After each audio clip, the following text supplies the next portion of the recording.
Here's my progress on my little sprite sheet facial animation here. I mean, this isn't really animation, it's more of just switching expressions, but you could do animation with this. The way I have this set up is we've got my cat dude here, and he's got three models. He's got the body, eyes, and the mouth.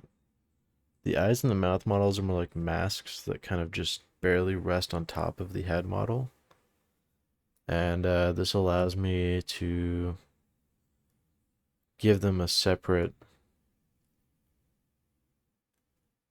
texture or material from the body. And they're separate because I can have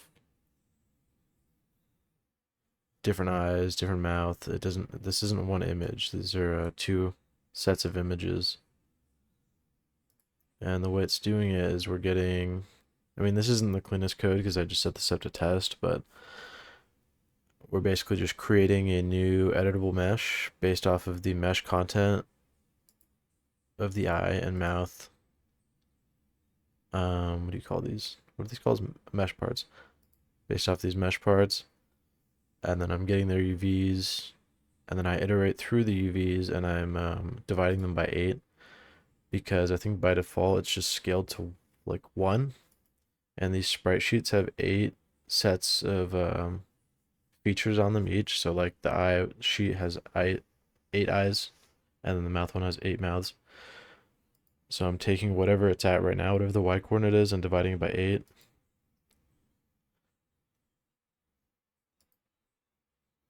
And then I'm creating a new mesh part.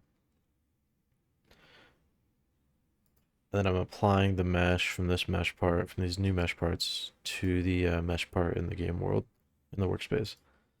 And then I also have to reset the texture, because for some reason when you change the mesh content of a mesh part, it also clears the texture data.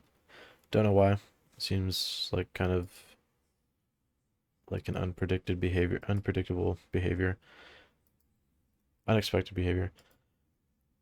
And then here I'm just I'm creating an accumulator value, and I'm incrementing it by whatever delta time is every pre-render step, adding it to my accumulator. And then I'm incrementing my y coordinate of my UVs by 1/8 every second. So this is 1, because DT is in seconds, I think. So yeah, that's how it works. It's pretty, like, I don't know, I kind of wish we just had like a UV offset option on mesh parts. I don't see why we don't. This seems like pretty inefficient because I'm having to basically load like 2 versions of the head model. Not the head model, but the eyes and the mouth models in memory at the same time, just to be able to do this. I don't know how Roblox goes about doing that. I don't know if it has like, I don't know if editable meshes exist on the GPU or not. It's probably less efficient because we're having to like actually have all the vertice data in memory. And then we're moving it to the GPU, and we're doing that like every time we want to update this, we're moving new data to the GPU for this face, which just kind of seems inefficient, like constantly having to communicate back and forth from the GPU and the CPU. But they're pretty small models. I mean, they have barely any faces, very low faces, so like it's not a big deal. Holy shit, I have this weird ghosting issue with my keyboard. Anyway, that's it.